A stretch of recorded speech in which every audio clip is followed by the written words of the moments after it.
Hey guys, Nick here from Nick's Taxes, back with another video to give you guys an update on the Canada Recovery Benefits as the expiration date looms. The future of this benefit still remains doubtful. We haven't had an update yet. Yeah, I'm getting a lot of people still commenting, asking for updates. I have nothing really to update you guys about, but I can give you some more information about what's going on both sides of the conversation. I'm not filming a video today, so here's some pictures of my latest trip out west. If you're from out west, it's probably my favorite part of the country. I really enjoyed visiting in Alberta and BC over the summer months. But yeah, let's get talking. Right now, obviously, the Canada Recovery Benefit is still in question. The program is set to end on October 23rd.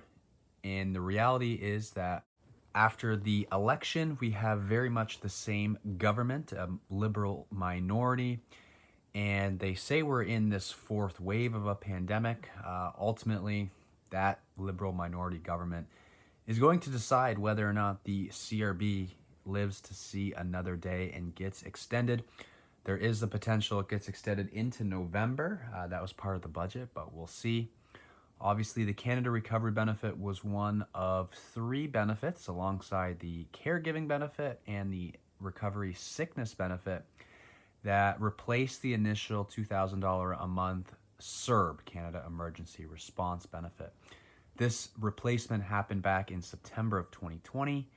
The CRB began just the same amount as the CERB, but eventually dropped down to $600 every 2 weeks after July 17th, 2021. As of September 26th, the program has paid out over $26 billion, and they have paid out to nearly 2.1 million Canadians. So a lot of people have been applying for these recovery benefits over the last year or so. Applications for the final payment period is October 23rd. So obviously, if the program isn't extended to November 20th, we will see a complete end. However, there is a potential, right, to see that extension, and that would go till November 20th. But as Canada gradually transitions from the COVID-19 lockdowns to a post-pandemic recovery, there is a growing chorus of businesses, academic, and political voices asking the government to put an end to the CRB once and for all. They're claiming that it's actually hindering productivity and worsening the labor shortages throughout the country. There are some people that say if you extend the job assistance, it has to be extremely targeted. You have to distinguish between people who have lost a significant amount of income because of COVID or simply decided that they just didn't want to go back to work. And I have seen that and have heard that from other people in different areas in industries that were saying people aren't eager to go back to work. Restaurants Canada, the Canadian Federation of Independent Businesses, the CFIB, and the Canadian Chamber of Commerce also agree with that. But few political leaders have been, thinking the same thing.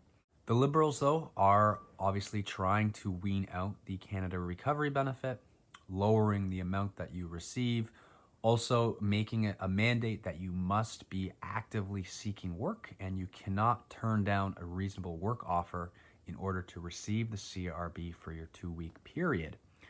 Also in the Liberal platform and in media events after the election, the Liberals have been putting more of a focus on promises to boost business supports, such as extending the Canada Recovery Hiring Program and creating targeted aid for sectors particularly hard hit by COVID-19, such as your tourism and arts industries.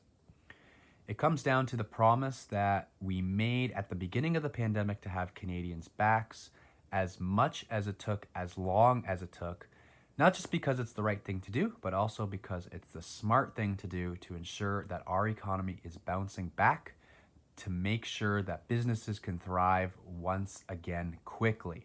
That's what Prime Minister Justin Trudeau told reporters last week. The Liberals have also taken the first steps towards reforming the employment insurance program, which has not seen a comprehensive review in over 20 years. The final objective is to ultimately improve access to EI by examining systematic gaps exposed by the COVID-19 pandemic, as well as build on the program that is and make it more responsive to Canadians' needs. So we'll see what the Liberals come up with in regards to changing the EI program that is currently in place. But back to the CRB, the decision to phase out the CRB might not be entirely up to the Liberals. If Trudeau wants to push new COVID-19 business aid programs and packages, his minority government will have to find another party to support his legislation, which inevitably means making concessions as well. So if that party ends up being the NDP, it's highly likely that the CRB will be extended and most likely remain at the current $1,200 per month. The NDP leader Jagmeet Singh told reporters that we want to see the support continue. For Alberta and Saskatchewan, this is the worst it's ever been. So in the worst that it's ever been, it would be irresponsible and wrong to cut help to people. So absolutely, we want to see the broad continuing of support. That's what Mr. Singh said. If you're from Alberta or Saskatchewan, let me know in the comments, what is the current economic outlook like right there, as well as the current COVID cases? Let me know in the comments below. Jagmeet Singh also said he was ready to make some concessions regarding COVID-19 financial aid, specifically who should and shouldn't be eligible for them. Jagmeet Singh also said the only tailoring of that support that we envision is that the support should go to people and to small businesses. They've been the hardest hit. We don't want to see support continued for the large corporations that have been able to get through this time doing really well. All right, so on the other hand, if the Liberals end up successfully negotiating with, say, the Bloc Québécois, it's nearly certain that the CRB would be put to bed forever, so long as the government commits to a targeted support for people and businesses hardest hit by COVID-19. We are for a suspension of CRB and do not believe it should be extended past October 2013, said a Bloc Québécois pandemic program critic, Nathaniel Sinclair. He said that in an interview. He said, except in sectors where the economy has not restarted, namely tourism and the arts. Also, if you're in the tourism and arts industries, drop a comment below. Let us know what this past year and a half has been like for you. Bloc Québécois said, what we'd like to see is an in-depth reform of employment insurance. The reason CERB and CRB were put in place was because the EI system could not support the massive and sudden job losses we had a year and a half ago. Conservative leader Aaron O'Toole has yet to express a specific position on the CRB, but he did repeat during his campaign that his party wanted to wind down the emergency spending in a responsible way, all while focusing help towards specific sectors, again, probably tourism. But another piece of the CRB puzzle is this Delta variant driven fourth wave of the COVID-19 pandemic, and apparently it is taking Alberta and Saskatchewan by storm. In Alberta, Jason Kenney has yet to reverse course on most of his promises to keep the province fully open and public health measures free, as cases of the Delta variant are filling up ICUs and are pushing the healthcare system to the brink. Speaking to CBC News on Friday, an intensive care specialist in Saskatchewan said the province was being forced to cancel 200 surgeries a day to ensure hospitals had room to care for the uptick in COVID patients.